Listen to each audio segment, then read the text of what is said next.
Okay. First item on the agenda is scrutiny of the legislative proposals. Schedule A is a proposal COM 219-49, proposal for a regulation of European Parliament. 48, proposal for a regulation of the European Parliament, the Council amending EU number 508 of 2014 as regards certain rules relating to European maritime and its and funds by reason of the withdrawal of the United Kingdom from the Union. This warrants is a proposal. This warrants no further scrutiny. Is that agreed? Agreed. Okay. Didn't print out, Joseph. Okay. Is a proposal COM 219 of 49, proposal for regulation of European Parliament, the Council amending Regulation EU 217 of 2403 as regards fishing authorisation for the Union of fishing vessels in the United Kingdom.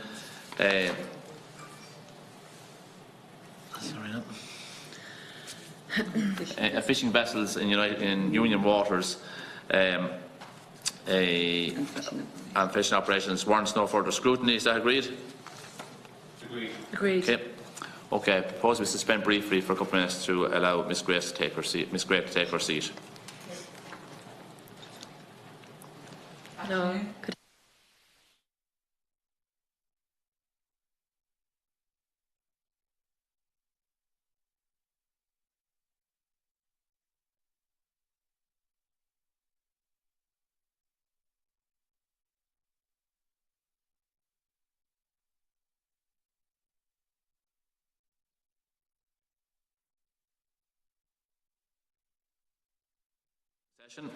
Before I begin, can I remind members and witnesses to make sure the mobile phones are completely turned off, please. The issue we're dealing with today is the engagement with Chairperson Designated Quilta. The purpose of this session is to engage with Ms. Bernie Gray, who has recently been appointed as Chairperson of Quilta. The committee is interested to discuss your approach in undertaking the role of Chairperson and to hear your views, vision, the challenges and priorities that you have identified for this particular role. On behalf of the committee, Ms. Gray, I'd like to congratulate you on your appointment and wish you well in your new position over the next period of time. Before we begin, I want to bring to your attention witnesses are protected by absolute privacy in respect of evidence to go to the committee. However, if you are directed by the committee to cease giving evidence in relation to a particular matter and you continue to do so, you are entitled thereafter to qualified privilege in respect of your evidence. You are directed to only evidence connected with the subject matter of these proceedings to be given. You are asked to respect upon any party to the effect of where possible. You should not criticise and make charges against any person or entity by name in such way as to make him or her identifiable. Members are reminded of long-standing parliamentary practice to the effect that members should not comment on, criticise and make charges against either a person outside the House or an official, either by name or in such ways to make him or her identifiable. Ms. Gray, now I'll ask you to open for your opening statement now, please, and then members will ask you some questions when you're ready. Thank you, Chair.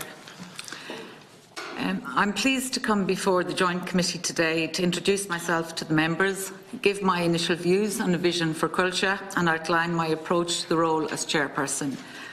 I was attracted to this role because I believe that Quilta's core activities in forestry, forest products and renewable energy have never been more relevant or important, and I admired its capacity to transform itself in the last 5 years under the excellent leadership of the Board, the CEO and the senior management team. I believe it conducts its business in a wholly professional manner, and I feel that the organisation, which celebrates its 30th year in existence in 2019, has its brightest years ahead. But before I elaborate on this, I would like to provide the members with some background on my track record. I'm an accountant with an extensive experience in HR and governance, who has significant executive and non-executive experience in the telecommunications, energy, financial and education sectors, combined with broad consulting experience across the commercial sector. I understand the commercial semi-state sector through my roles as a worker director and subsequently as HR director in Eircom at a time of great change, and as chair of EirGrid from its inception in 2005 for a period of 8 years. I have also served in a number of other boards in the state sector and am currently a member of the governing authority of DCU. As a Longford person, I understand the importance of rural development and fully appreciate the role that culture plays in this context. I am committed to creating a better Ireland for all of our citizens and believe that semi-state organisations have a particular responsibility in this regard, and have consequently served as a member of the Board of Business in the community and have held a number of other voluntary positions in the not-for-profit and sporting sectors, including my current role as a member of the GAA National Audit and Risk Committee. In Coillte, I see an organisation that is aligned with my interests and my values, and I believe it is a place where I could make a real impact and help to steer the right course on this next phase of its development. In my opinion, that next phase needs to focus on consolidation of the changes effected to date and build on the momentum to contribute even further to Ireland's approach to forestry, climate change and use of our natural resources for the greater good of Irish citizens. I believe that my experience of the state sector and of the energy sector in particular, together with my experience of change in governance, leave me well placed to lead Coillte in this phase.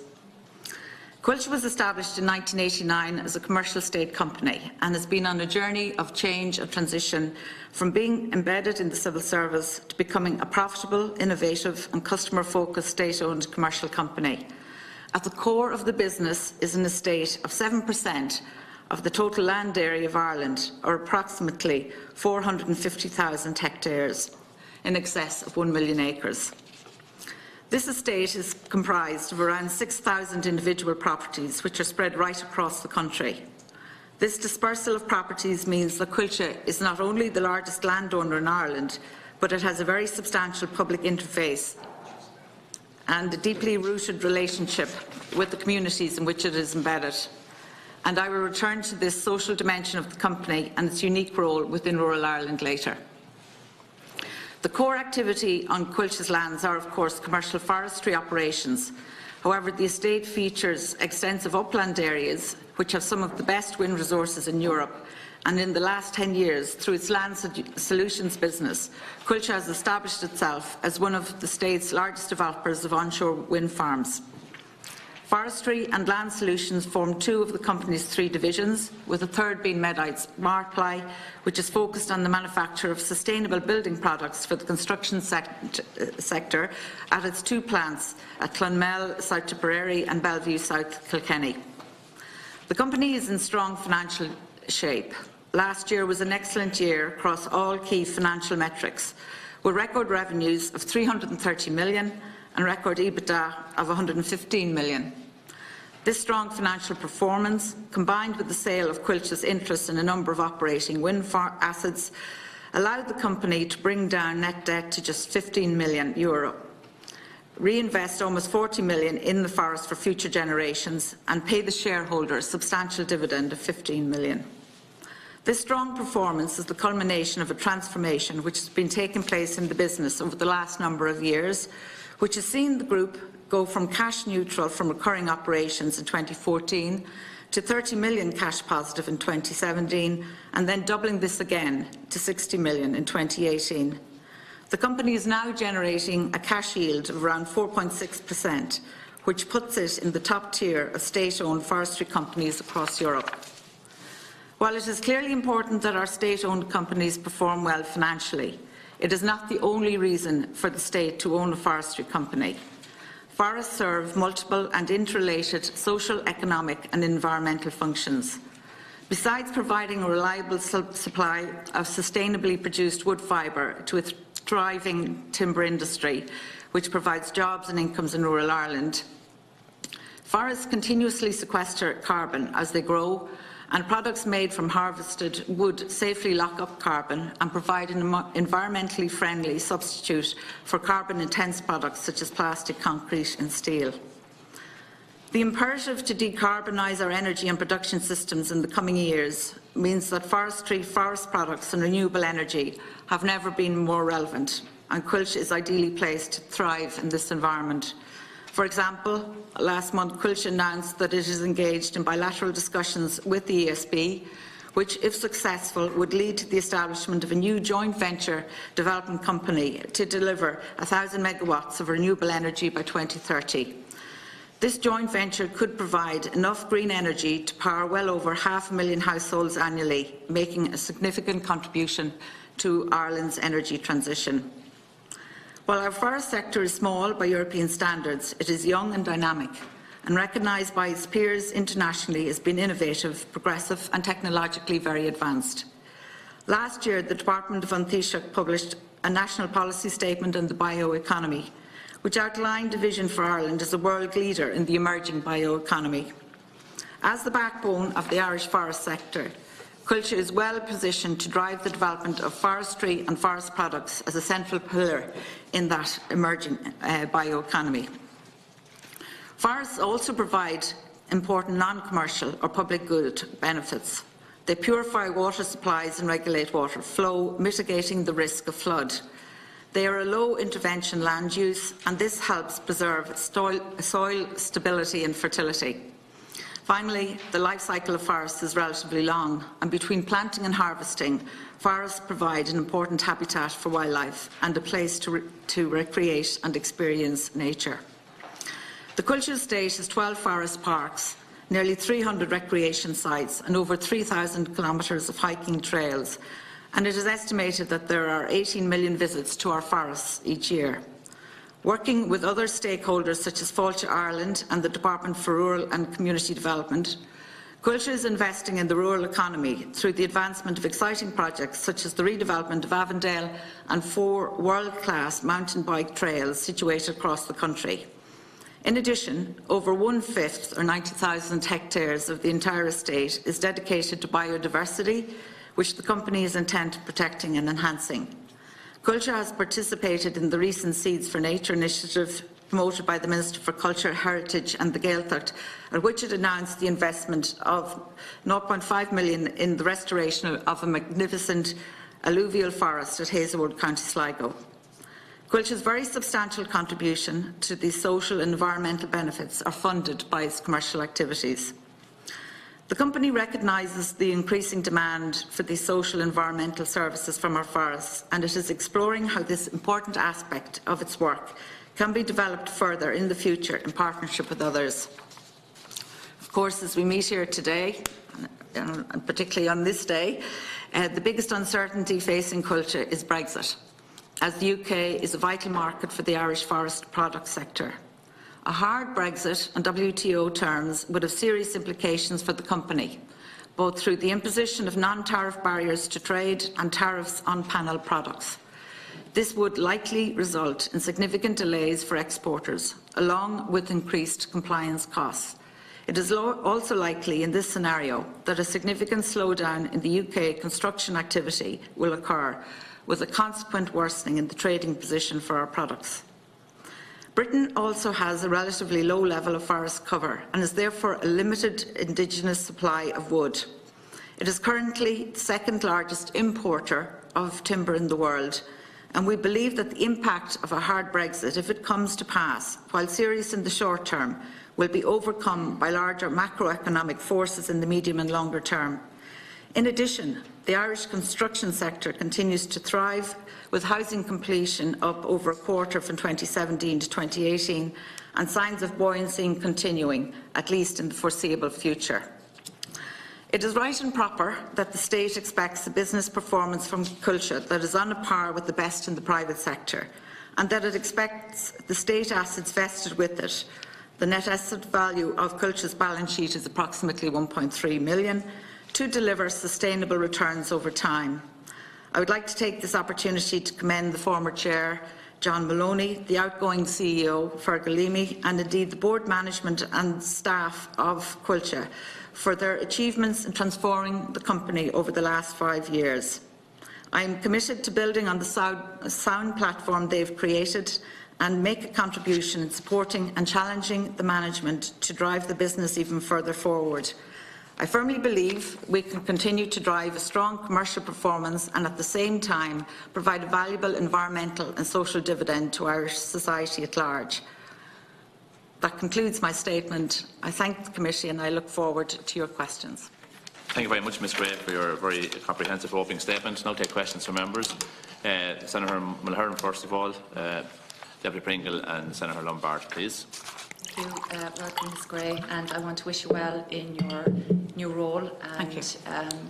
It sounds very exciting, and thanks for your presentation. I have a number of questions. To begin with, in the past we've had Culture before the committee in relation to concerns landowners have raised around partnerships and the different types of partnerships, and that people feel they had been sold a pig in a bag and that they didn't get value for what they had given to Coillte, and they also complained that they weren't being communicated with, and we were told these issues were in the process of being addressed. So I just would ask you for an update on that. In relation to the rural economy,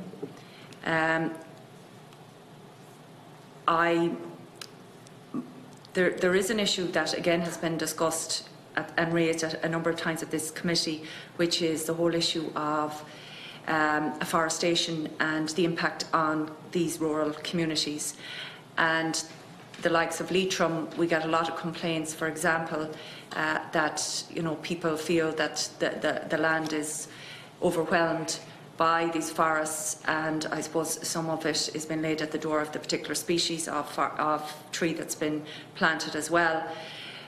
Going forward, how would you see that this can be better managed in relation to local communities? And in particular, something that I've raised myself, and we had Minister Doyle in the Shannon last week, is the whole issue of adding value to forestry. In Mayo, I believe that we're above our planting targets at the moment, but the reality is that I think twice a week a forest or wood is cut and it goes down on a freight train from Ballina Freight Yard down to Waterford.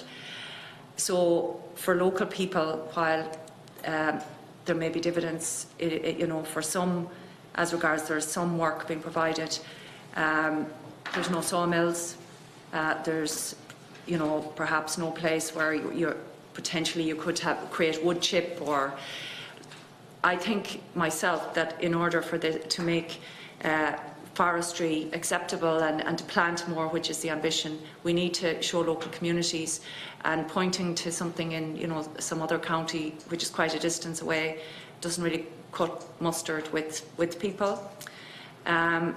The other issue I want to ask you about is you're talking about a joint venture to create 1,000 megawatts renewables by 2030, and am I correct in my understanding that your focus in renewables has been on wind, on land wind to date?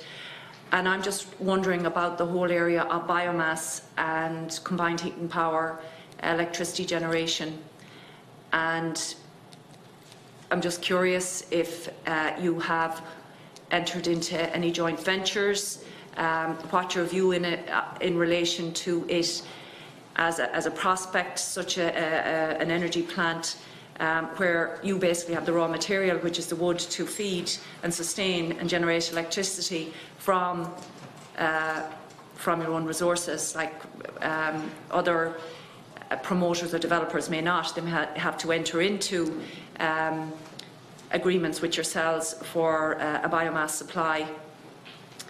And then just finally, the whole issue of district heating systems, again, I feel is something where if there was wood chip or a satisfactory biomass supply, you could see areas, hospitals, villages, which could have a more sustainable source of electricity, heat coming from this. And I'm just trying to understand how, or maybe what steps we could take to maybe try and implore your expertise, because I know initially you didn't start out, for example, developing we forests, which you do now. And I just want to say, because it'd be remiss of me to say, we have one where I'm from myself, Bleak Forest Park.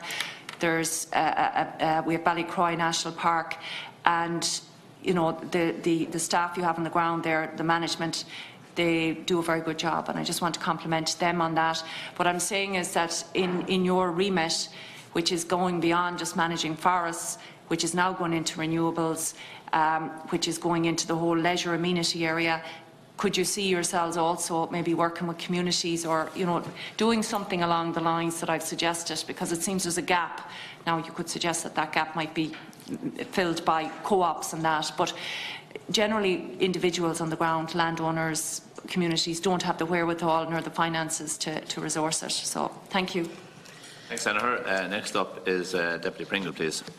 Yeah, thanks very much, Ms. Gray, for your comments, and apologies for being a bit late for the start. The meeting started more promptly than I expected, so caught me on the hop. So I just was interested in your opening statement there, and a couple of questions just in relation to that. I was just wondering how much of the current profitability is made up of wind farms and wind farm assets within the culture overall book or whatever.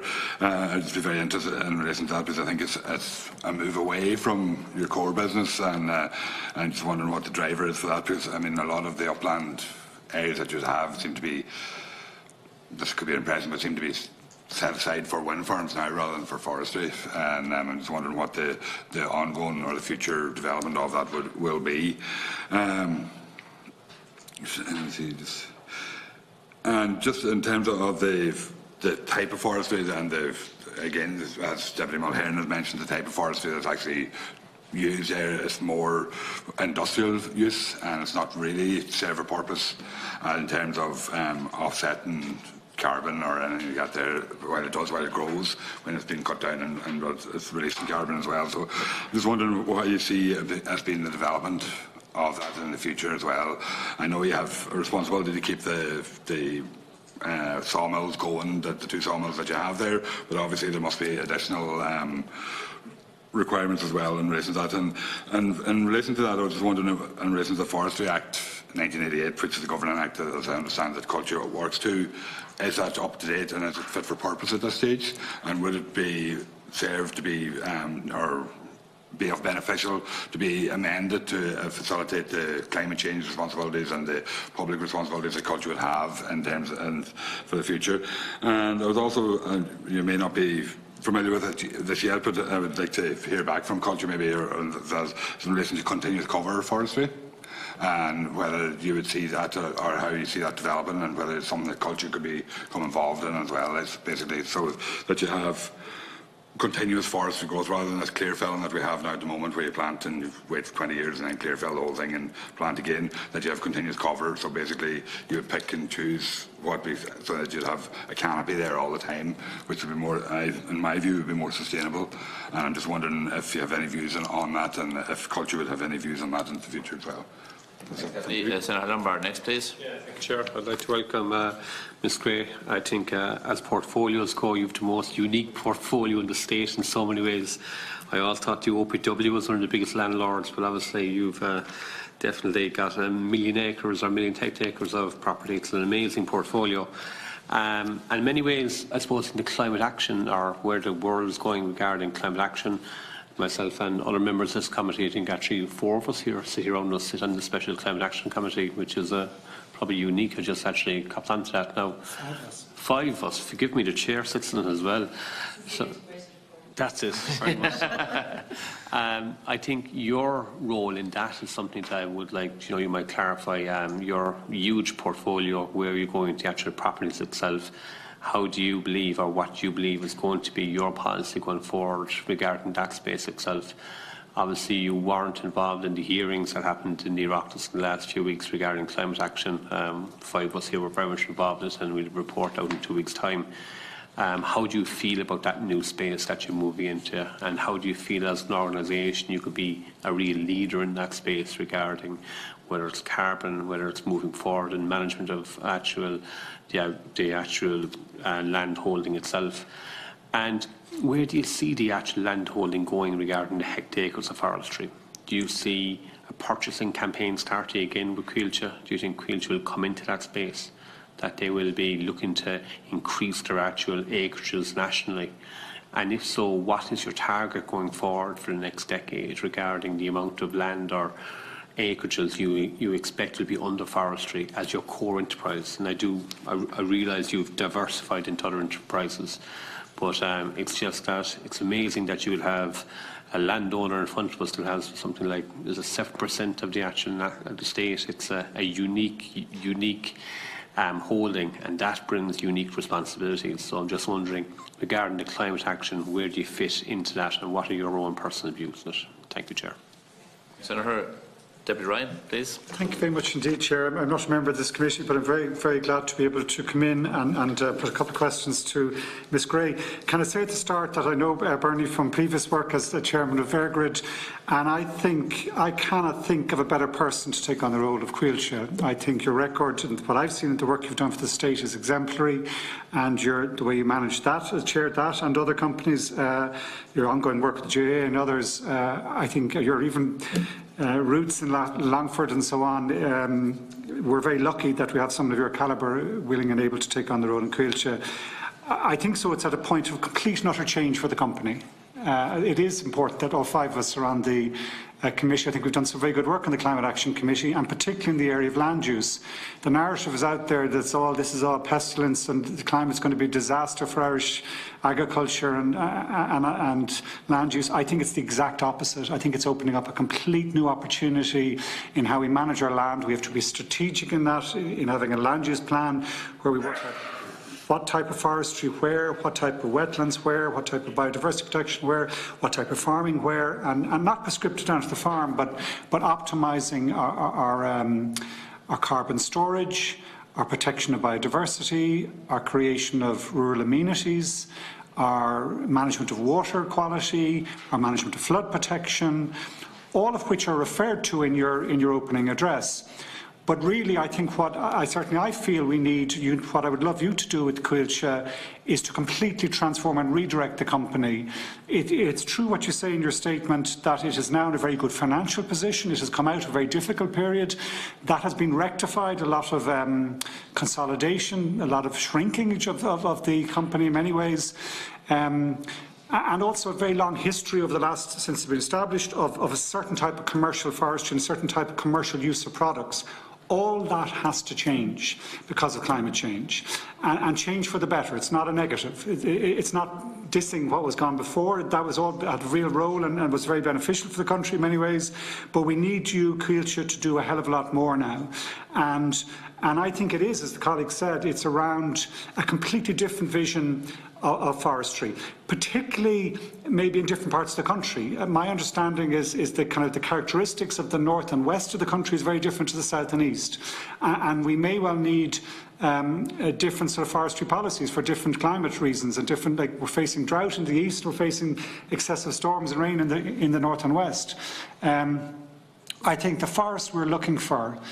The opposition in the likes of Leitrim and Roscommon is genuine and real and reasonable, because we cannot achieve the level of forestation we'll need with the current forestry model. We cannot black out big sections of Ireland with dense single species, clear-felled forestry. We need to go to continuous cover, to create almost parklands rather than forestry plantations. And in doing that, achieve all those objectives in terms of a forest that you will be a joy to walk in, a forest that really promotes a rich biodiversity, that maintains water quality and doesn't, in the clear felling process, create a lot of the water problems that we have.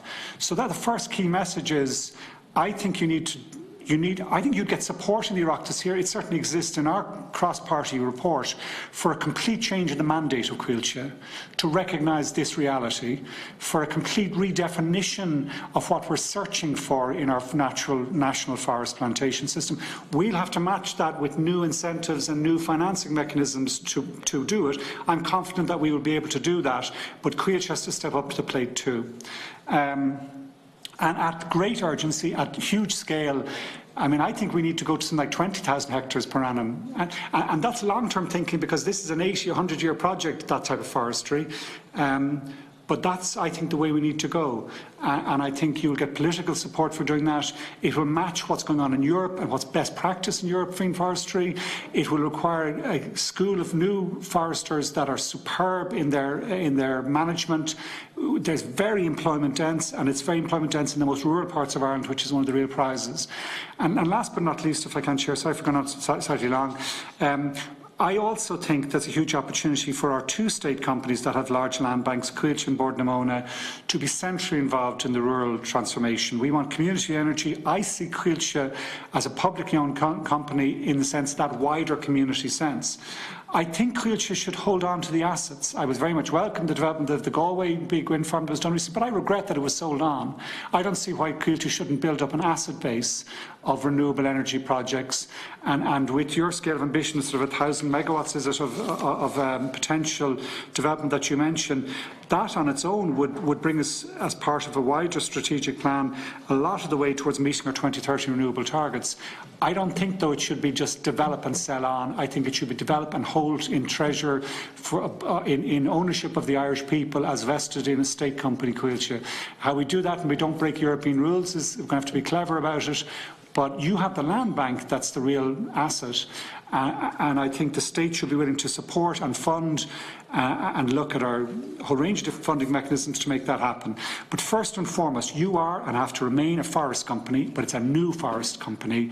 It's a living, breathing, high quality, biodiverse rich, community enhancing forestry everywhere at scale is what we need. Thank you. Thanks, Deputy. Ms. Gray, I'll go back to you on if Senator McConalogue wants to come in later on and let you back in a few minutes. Is that all right? Okay. Great. If I could just preface my responses just in general, because the theme of climate action is, I think, occurs in all of the questions which members have posed. Culture is very aware of its responsibilities in that regard, and it recognises that its responsibility is to optimise the use of a natural asset and a natural resource for Ireland in a way that underpins Ireland's overall policies, not just in terms of climate action, but in a whole range of areas. And it's very conscious of that. So as Deputy Ryan has pointed out, the need and the recognition of an ever-changing approach to forestry and how it is used is very clearly felt by the management team and the board in Culture.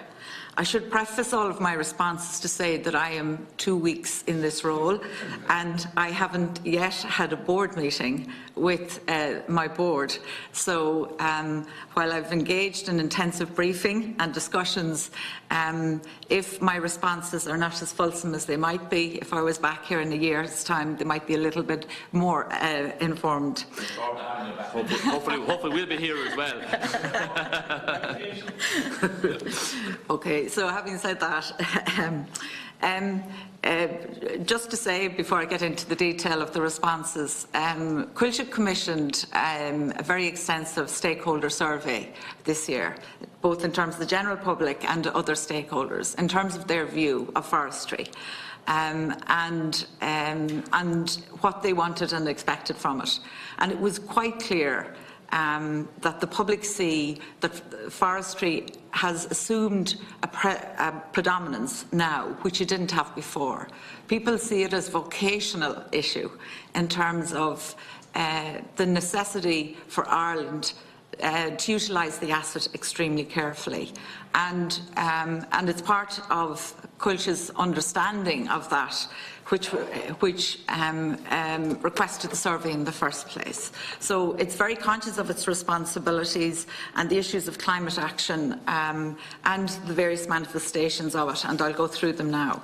So if I can go back to Senator Mulhern's questions in the first case, and firstly in terms of farm partnerships. There is no doubt that there were areas of poor communication in relation to the farm partnership scheme. There's also no doubt there are quite a number and complexity in those schemes, which made it difficult to communicate in terms of the benefits. But all of the benefits are now up to date in those schemes, and they're accompanied by a clear statement to each individual farmer of what the potential benefits are to them over a time period. So that's a much improved position for the participants in the partnership scheme in terms of what they can understand their benefit flow will be from Culture arising from their investment. So Culture has recognised it needed to communicate better and it has actually put additional resources in to make sure that the process is kept up to date and people are adequately. And just supplementary to that, bearing in mind that this has happened, which addresses the communication piece, now that landowners know, are you encountering, because obviously the particular landowners that we heard from had issues. Now that they know, are you dealing with objections or challenges in relation to the agreements and what they thought they were getting into and what in fact you have communicated to them?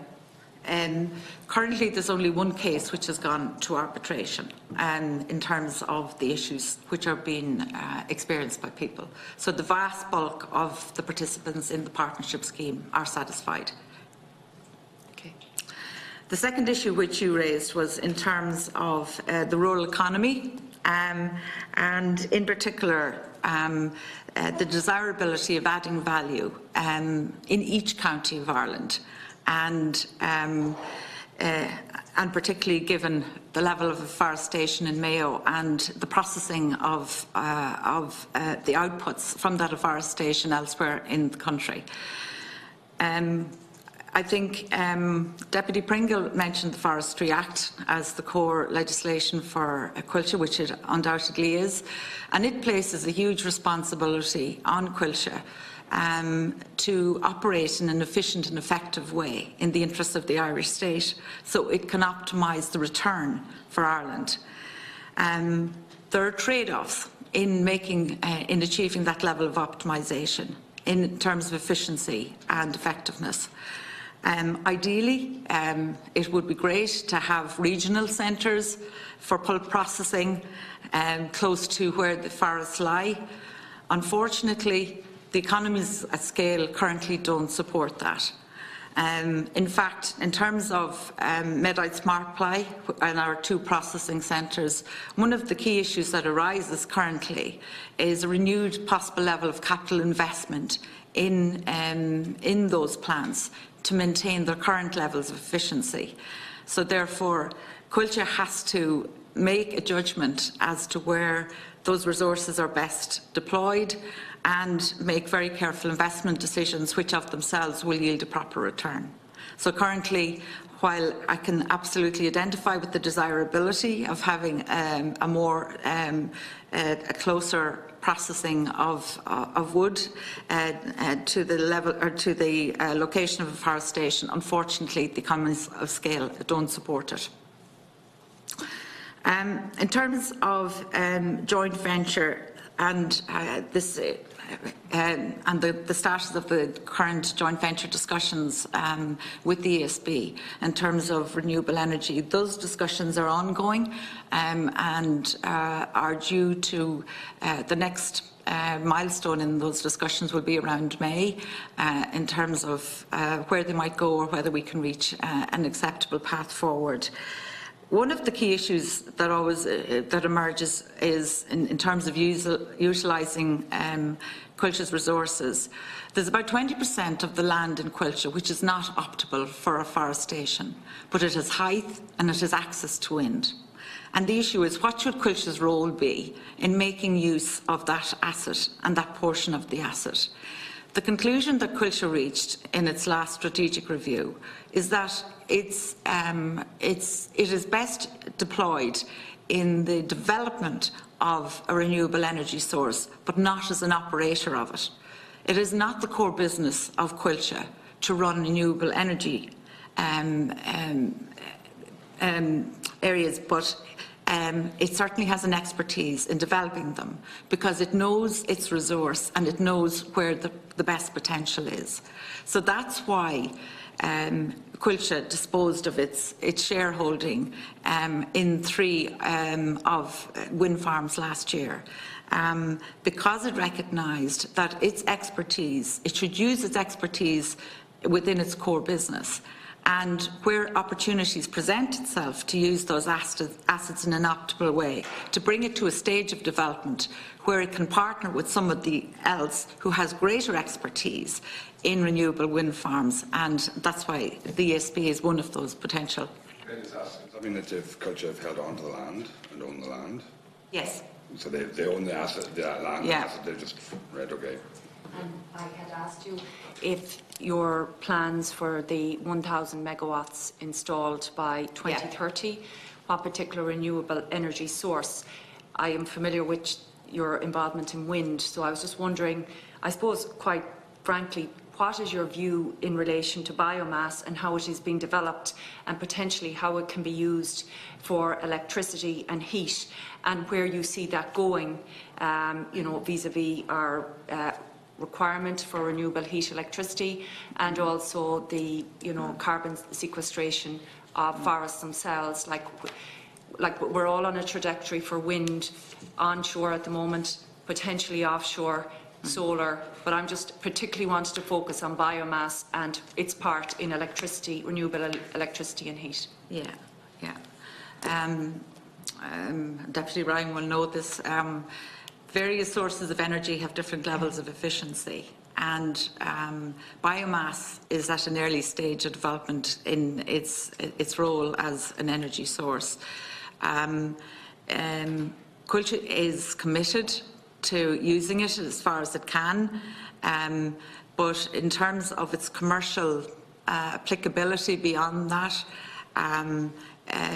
it is still subject to further study.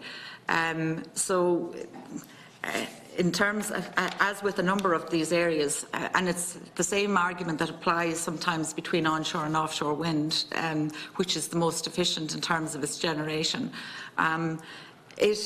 the technology behind it will continue to change and increasing its efficiency as a wind source, as an energy source.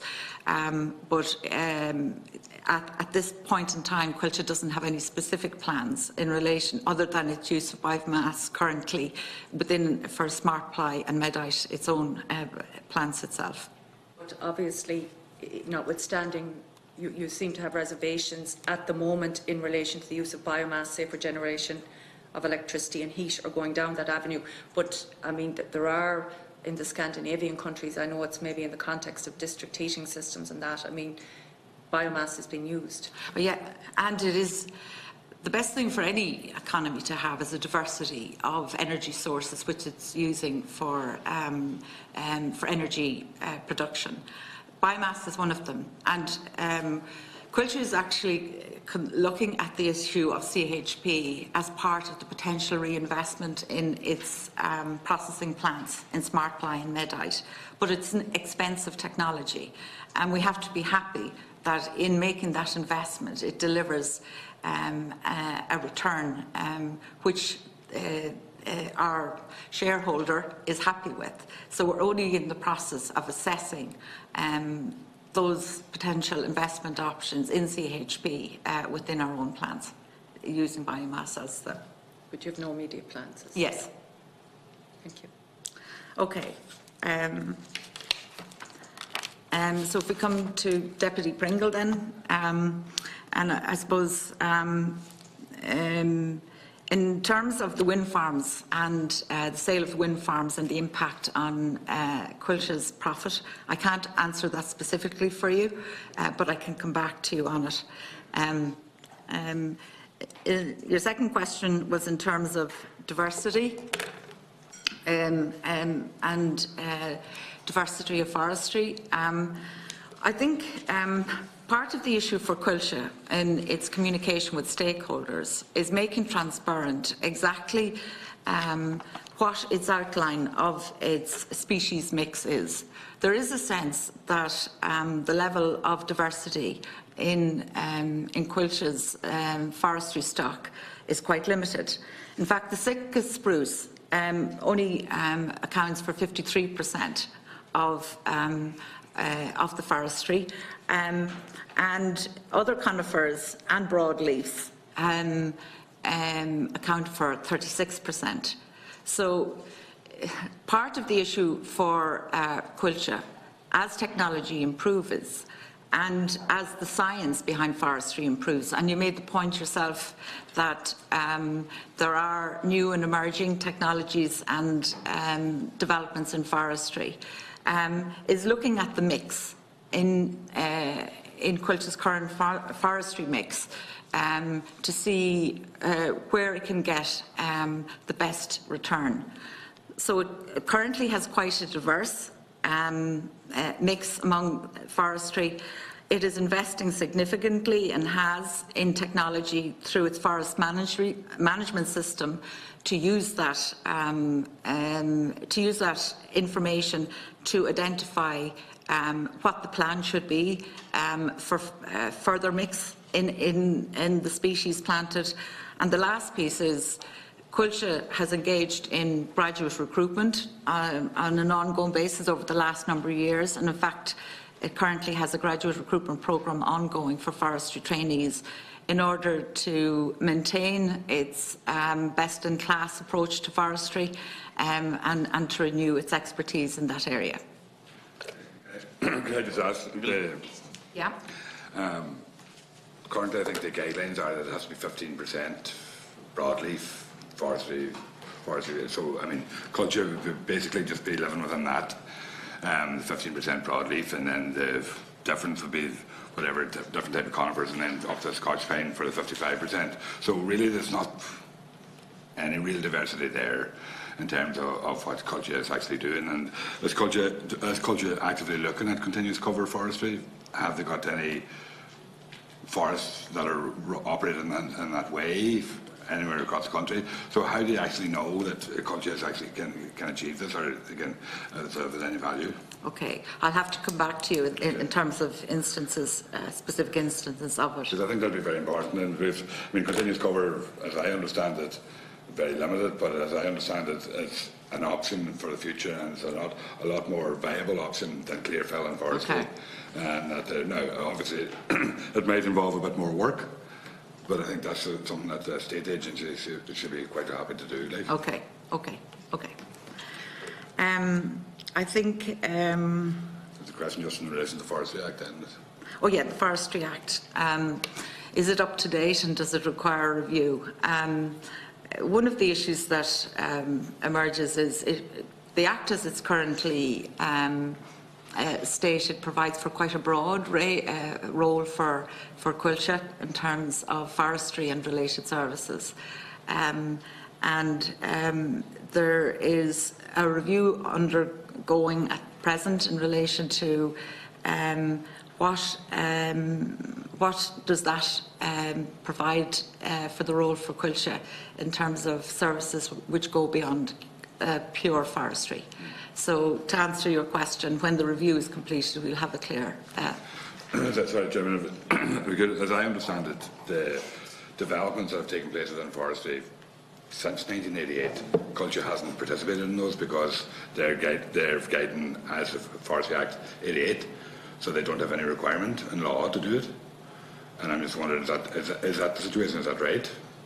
Sorry, can you say that again? So basically, developments that have taken place in terms of continuous cover, in terms of new species and stuff like that, there, Culture isn't obliged to go down that road because of the Forestry Act 88 is their guiding principle and their guiding act, so their Culture aren't covered by that, by any developments that have taken place. And I think that's the rhetoric there. Okay. Yeah. It's just, I'm conscious of the fact that, as you mentioned a few minutes ago, you're only in the seat a week. I don't mean, sorry, no, I understand that. I'm just going to say to Ms. Gray, if there's any clarifications required, you can send it back to the committee. Oh, absolutely. Well, maybe this might give some. Yeah, absolutely. It'll give you the next couple of weeks food for thought. No bother. Okay, certainly, Deputy, I'll come back to you on it. But I am aware of a review of the Act, which is ongoing in any event. Okay. In terms of Mr. Lombard's issues, the climate action and the role of Quilcha and how it manifests itself, there's always a balance, I suppose, for any state company in how it balances its commercial activities on the one hand and its non-commercial activities on the other. Climate action, some of the activities within it will be commercial and some of them will be non-commercial and not-for-profit. And the challenge is to generate enough profit and cash from your commercial activities to give you options in terms of your not-for-profit activities.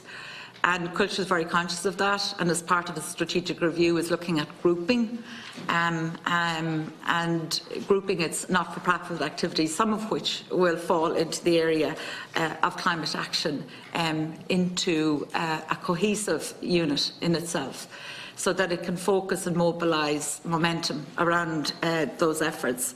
A number, as my statement has outlined, there are a number of things which Culture does through its core forestry function, which deal with a number of the mitigating issues for climate action, including the use of forestry for sequestration of carbon, the processing of wood for non-carbon related products, and it is continuously exploring new technologies and new product bases, which again will be non-carbon usage and will add to Culture's role in that respect.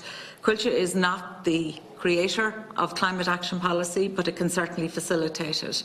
And I suppose by virtue of its current level of activities and some of the other potential future activities that I've outlined, I hope you are convinced that Culture is aware of its responsibilities and is going to organise itself in a way to best deliver on them. But it will certainly participate fully with the relevant government departments and other agencies in that respect. Can I ask about the long-term aim of acreages, how we're going to move forward? I think Culture have 450,000 hectares at the moment. Yes.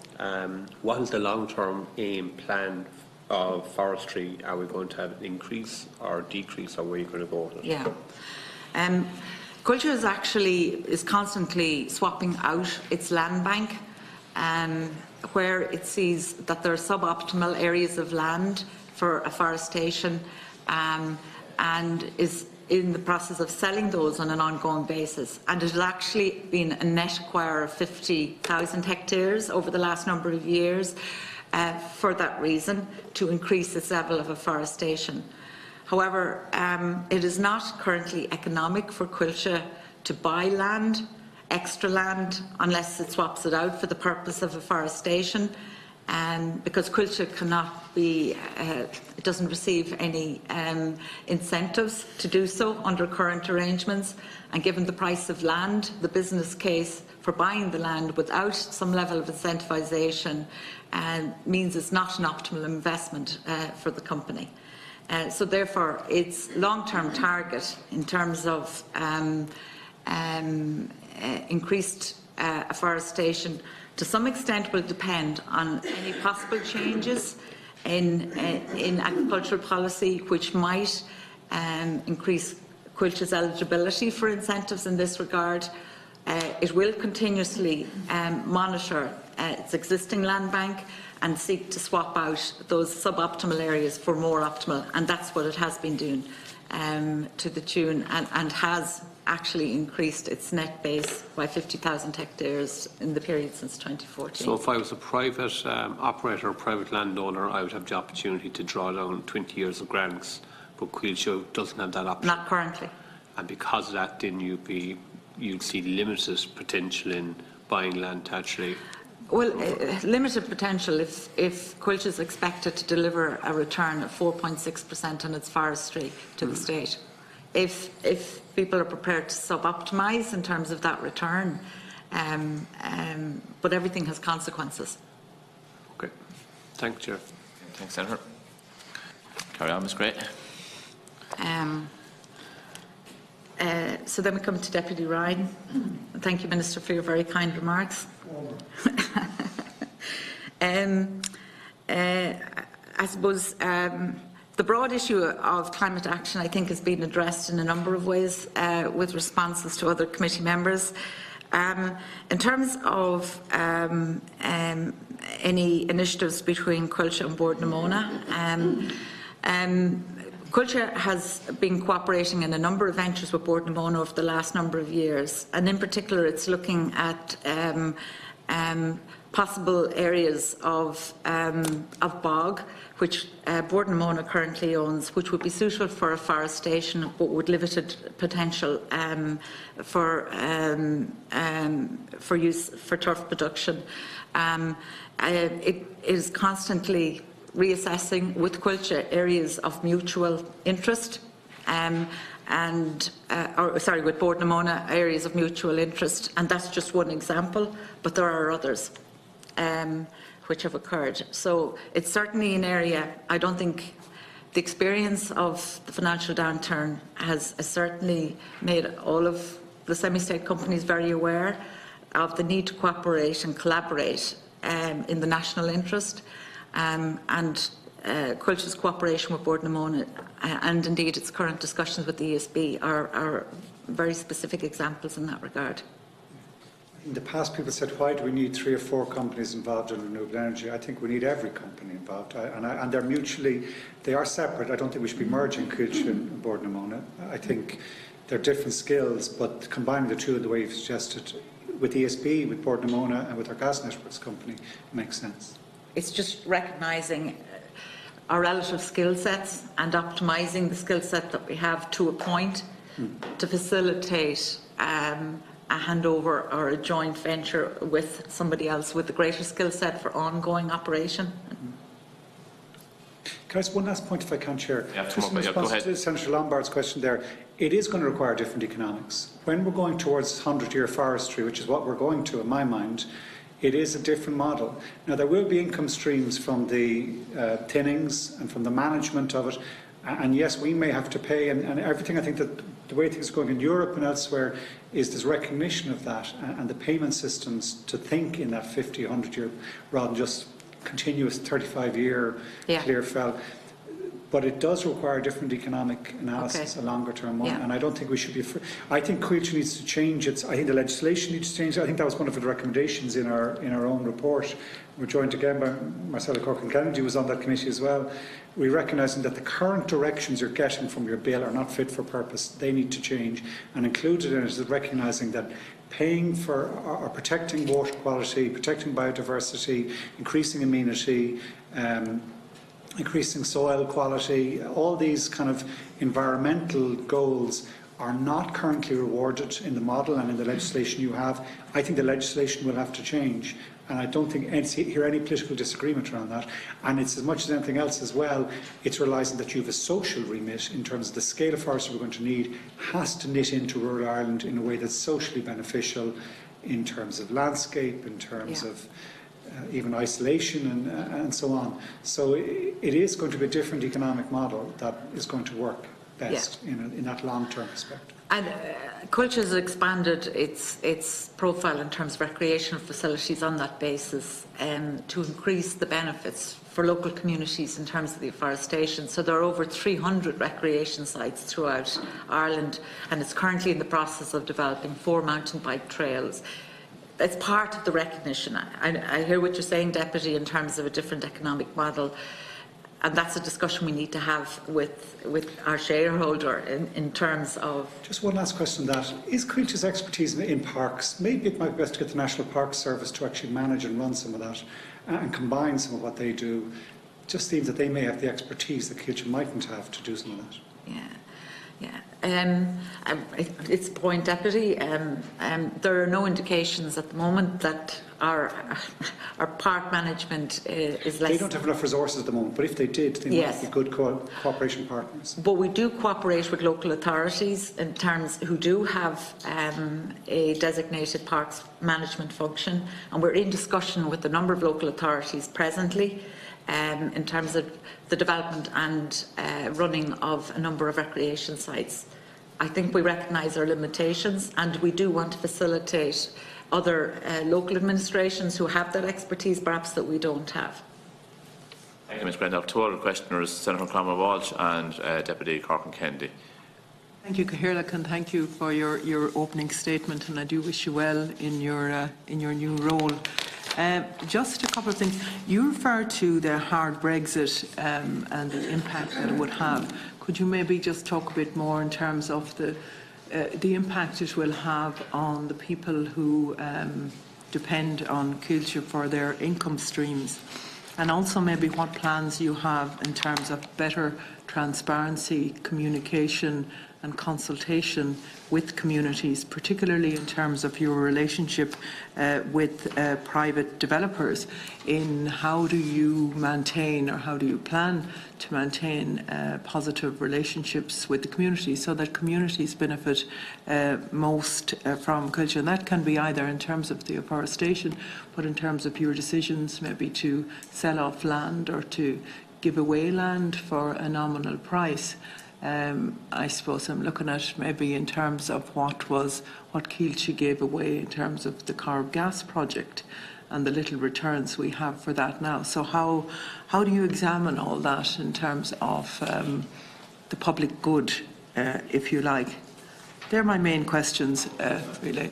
If you could maybe talk a bit more about the mitigating flooding projects as well, and how you measure that. Senator, Deputy Corcoran Kennedy, when you're ready. Thank you very much, Chair, and thank you very much, Ms Gray, for coming in here, and I wish you the very best of luck in your new role. I suppose I'm living in the heart of the Slieve Leeuw Mountains, I suppose, or certainly the foothills in any case, in Offaly, and I'm very well aware of the work of Cahill. Indeed, I frequently use the Cahill forests to walk and clear the head after a week in Leinster House. So I'm very, very interested in what Cahill are doing, and indeed the cooperation that you've had between Offaly and Laois County Council with the mountain biking track in Kinnitty is an excellent example of how that kind of partnership can work.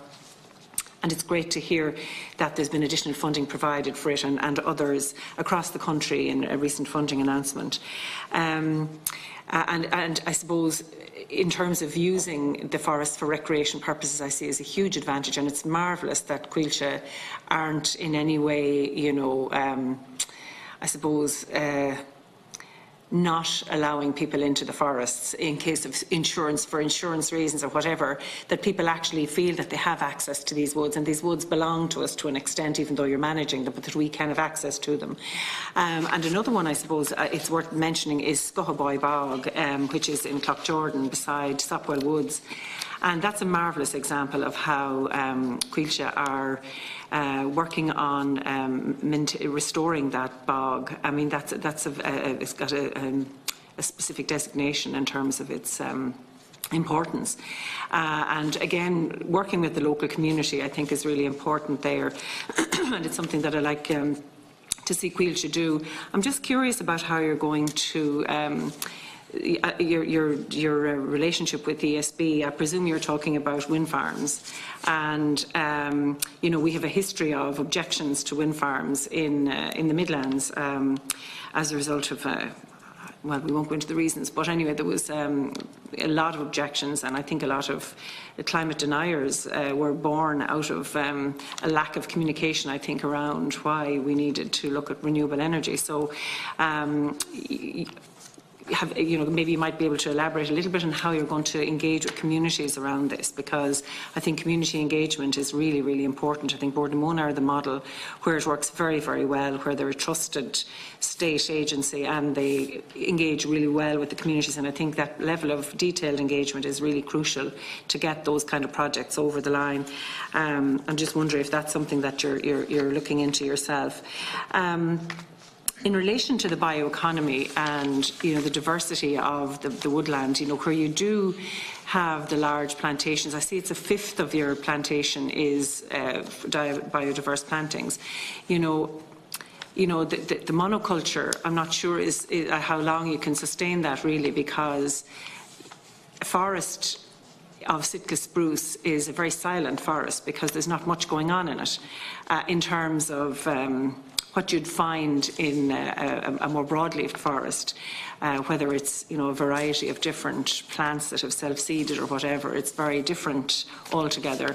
And I just wonder, are you thinking about looking at increasing that percentage of woodland to become more biodiverse?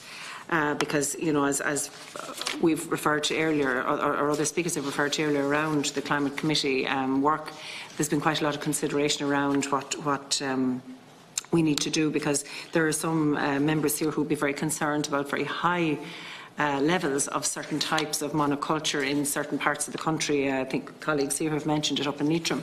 And, you know, we want to avoid that, but at the same time we have our own responsibilities around the amount of planting that we have to do.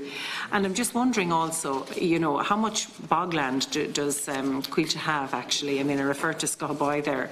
There must be others. And do you see a role for yourselves in terms of looking at re-wetting some of those bogs as part of the approach that we have to make in terms of managing our carbon, or, you know, reducing our carbon levels? Okay, Ms. Gray, go ahead. Okay. If I can come to Senator Walsh's issues firstly in terms of the hard Brexit. The hard Brexit issues for Coilte, probably uniquely among semi-state companies, are most stark, simply because one of the key divisions within Coilte is our wood processing areas, which 40% of their revenues are generated from the UK.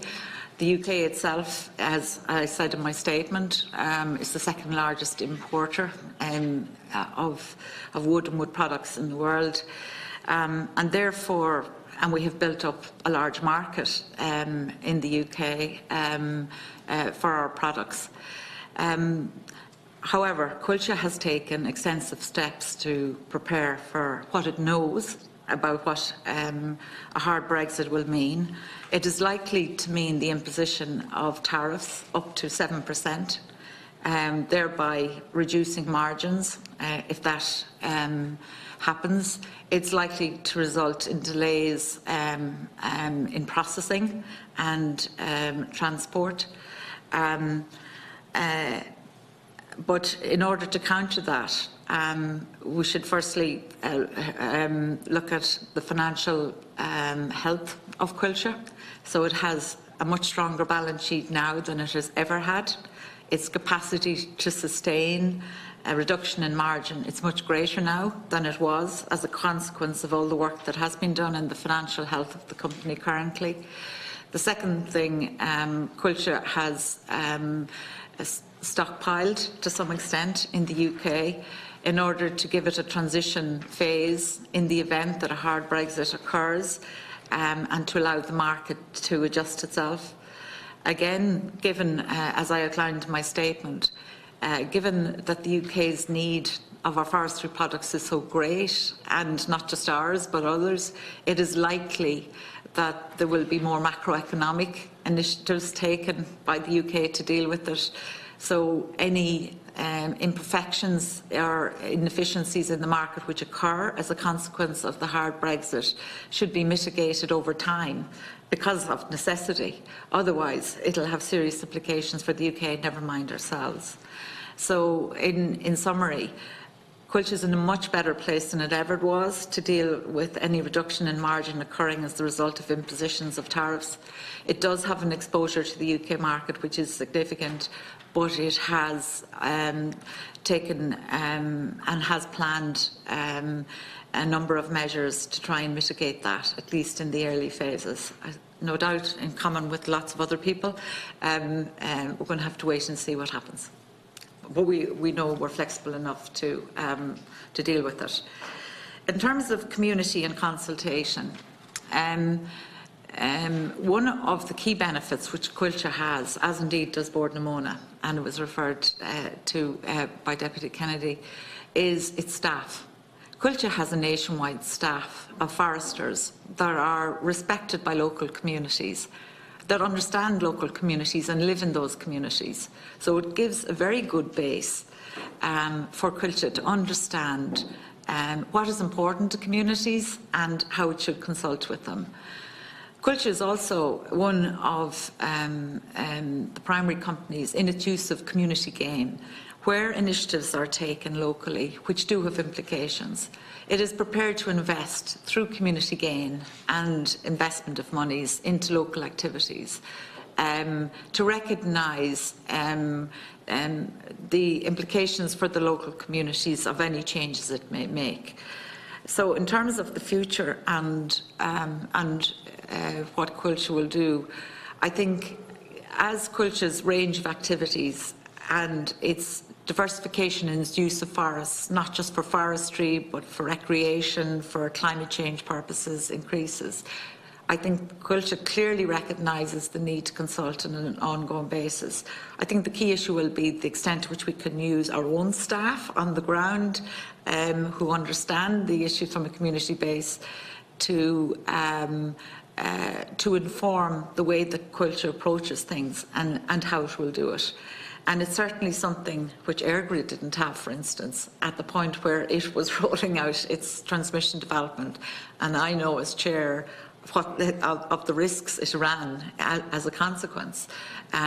So having a national resource through your team is an absolute benefit, and Culture is committed to doing it.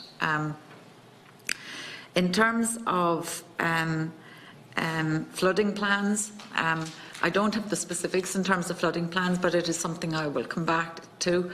But I know that as part of the forestry management system, there is a flood plan which is developed for each site where that need occurs, and it's done on a dedicated basis. But if there's any further detail you need beyond that, I'll be happy to come back to you on it. In terms of Deputy Kennedy, thank you for your remarks in terms of the initiatives we've taken. It's part of an ongoing approach of partnerships, strategic partnerships, which Culture wants to use for the future in the development of resources. In terms of bogs, I've already referred to the use of cutaway bogs and consultation with Bord na Móna, where the opportunity exists and where it's optimal to use it for afforestation rather than turf production. And we're in ongoing discussions with Bord na Móna in that respect. In terms of monoculture and diversity, one of the issues, it takes 15 to 20 years, as you know, for forests to mature. 15 to 20 years ago, the technology and the science behind forestry was in a different place, no more than other technologies. So Culture at that time made the best judgments it could in terms of its species diversity and its pattern of planting. As the science of forestry has improved, Culture is constantly trying to incorporate those new and emerging best practices into its current stock. But that takes time. You can't simply cut the trees down at a less than optimal place because it's clear that the mix is wrong or the style of planting is wrong.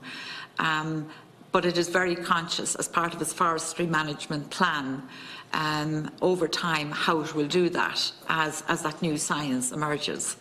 And one of the things which I was absolutely heartened to see is the level of investment in technology to help Culture use the asset. One of the challenges with having such a large asset base is knowing what you have and where you have it. And you have to start from that premise in order to optimise it and to make the best use of science to go beyond monoculture. And Culture has invested strongly in it, in its forestry management system, and it's heartening to see it, combined with the local knowledge and expertise of the forestry staff who operate it. In terms of bogland, I don't know how many bogs, but I certainly will come back to you on that question. Thank you. Now, Deputy Penrose. Yes, sorry for being late, but the Minister, so apologies for there's another important issue going on. You're very welcome, Ms. Gray, and I see you have a lot of experience. Of course, you come from the rural area of Longford, so I'd anticipate that your sympathies would be a little bit more, shall we say, consistent with the importance of this industry in the like of rural Longford, rural Westmeath, where I come from myself.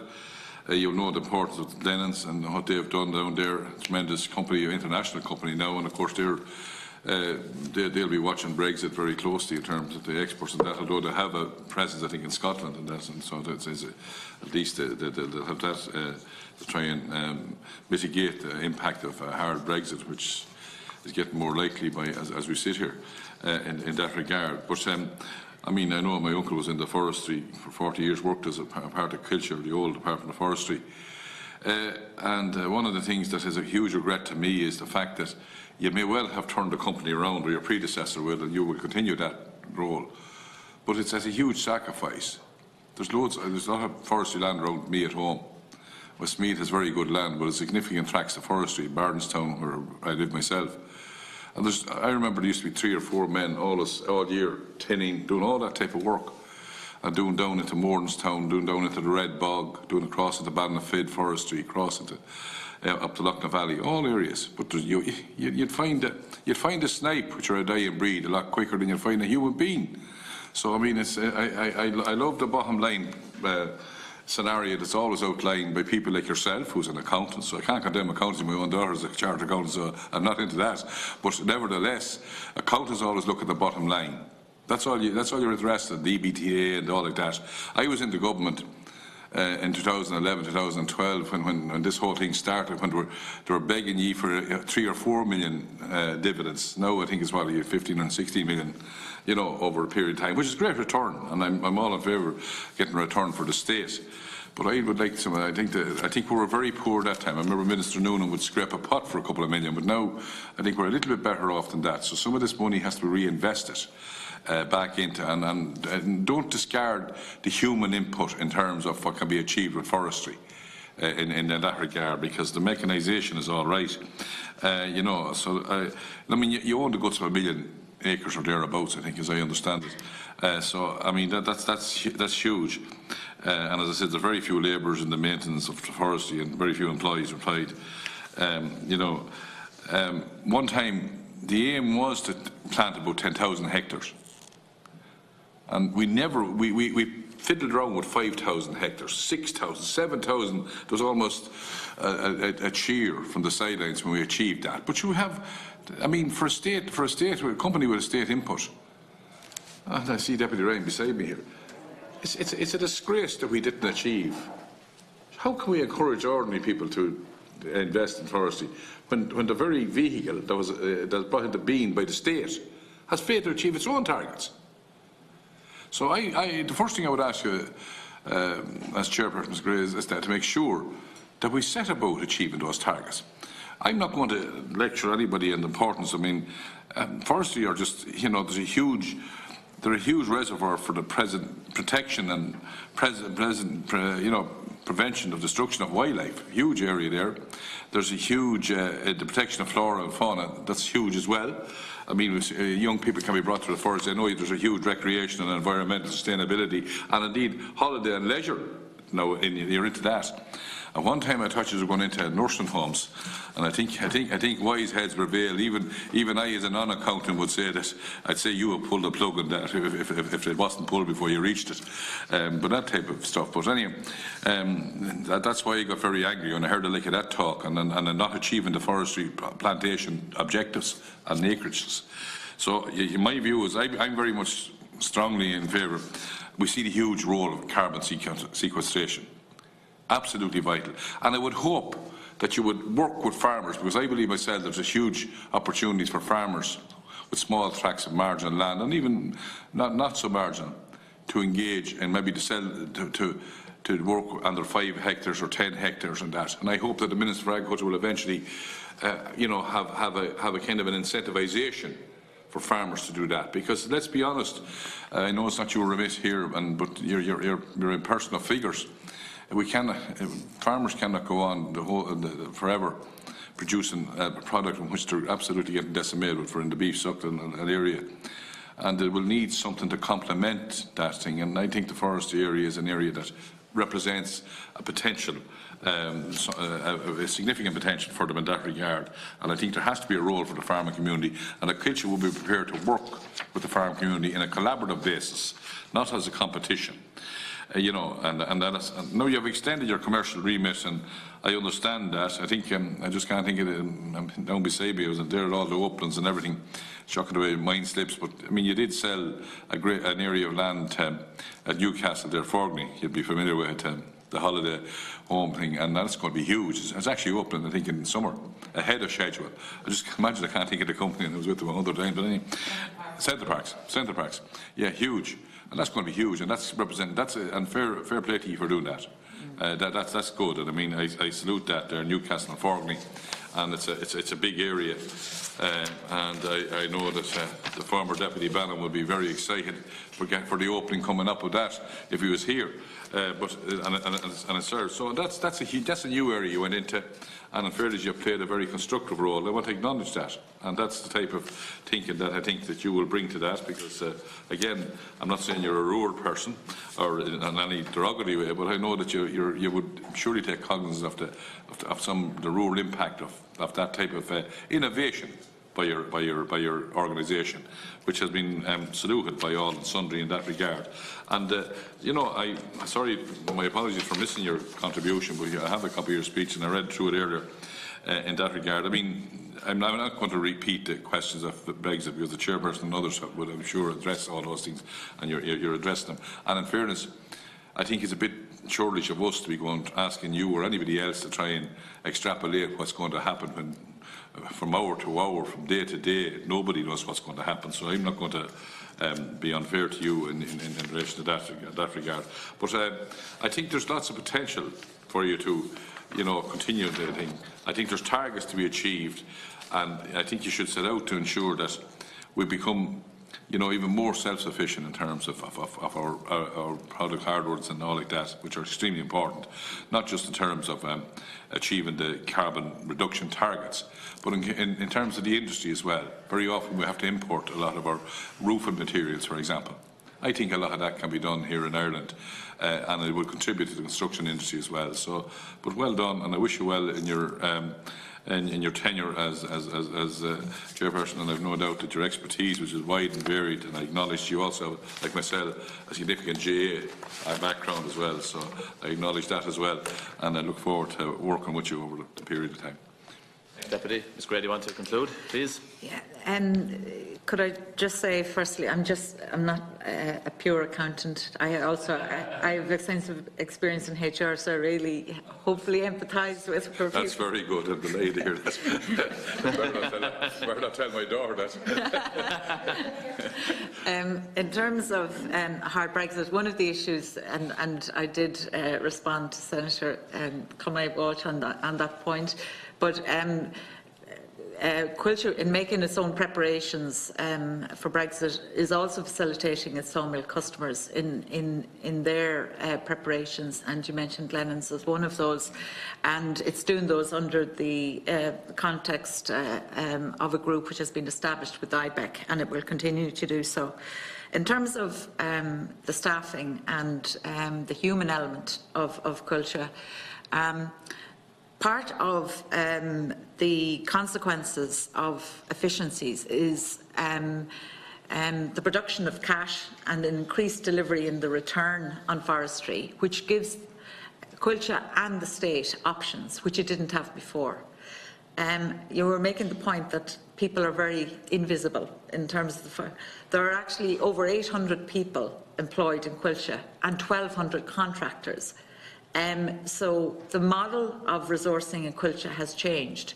So, but there should still be visibility of people. And it is continuing, as I've pointed out to a number of other members, to recruit forestry graduates, and it currently has a forestry graduate programme underway.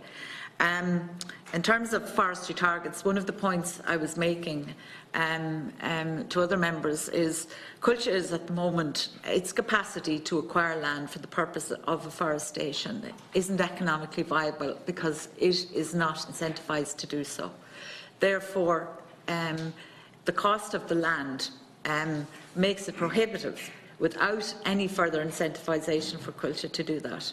It is very conscious of the afforestation targets, but the issue is at what cost. And part of our previous discussion was perhaps a different economic model on nationwide for the next phase of afforestation, where the returns which are expected from forestry are reduced somewhat in the compromise, which always has to be made between scaling up and efficiencies and effectiveness. But we continue to bear that in mind. Very much, Ms. Gray. Members all happy? That concludes. Ms. Gray, I'd like to thank you very much for coming before me today and engaging in a very constructive and positive way, I think, with our members. I'd like to wish you well in your new role over the next period, and no doubt you'll come before the committee again in due course, and look forward to that. As there's no further business, the meeting stands adjourned. Sine Day. Thank you, Chair. Thank you very much. Best of luck.